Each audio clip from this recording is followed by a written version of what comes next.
I've got a question.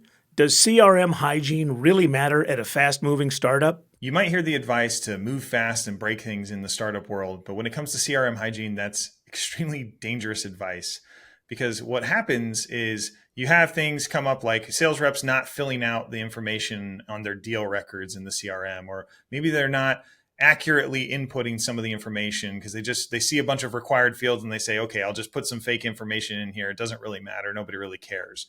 Not holding them accountable for that. Another way you might find this is that you're constantly changing how data is input into the CRM. So what was previously a note on a contact record is now a drop-down field on the deal record, and everything has shifted. Well, the downstream effects are twofold. One is that you will not be able to understand your business and you'll start to make poor decisions. You'll get a report, you'll look at the data, you'll say, okay, what does the data tell us? Because you want to be a good data-driven founder. And then the data is giving you the wrong information. It's telling you the wrong story. So you'll start to make decisions based on faulty information. That's dangerous. That can kill a startup early days.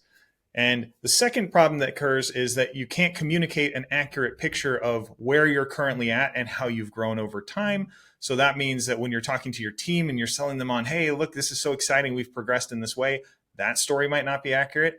You could be reporting to your board, telling them, hey, look at all of our success, or man, I don't know why we're struggling. It feels like we've got more revenue, but we don't see all of the results. Well, that's another issue. Or you might even be trying to pitch future investors. You've gone from your seed round, you want to raise your Series A, or you've got your Series A, you want to raise your Series B. Guess what? They want a compelling story. They want to understand how you've grown over time. What have been the challenges that you've overcome, and what's your potential trajectory based on your current numbers? If you can't tell an accurate story because the data wasn't input correctly, or it wasn't input completely, or you switched around how all of that was being reported on, that creates massive challenges for you. Now, one of the customers that we've worked with is a high growth SaaS company, and they had to, in their marketing department, needed to report on subscribers that became leads, that became qualified leads, that became deals. Now, over time, the definitions of each of those things had changed.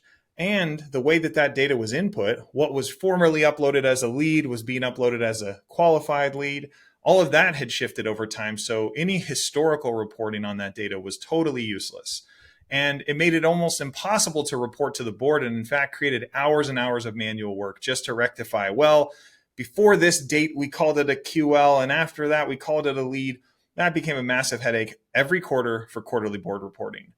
And we had to start over with a day zero later in their development than they should have. Day zero started again as far as reporting internally into the board. So now moving forward, we have an accurate picture, but if we don't hold people accountable to those numbers or how we input that data, or we continue to shift how those things are defined, then that will continue to create those problems and we'll have to start over with day zero again. Have sales questions you want answered? We'll be happy to give you our opinion.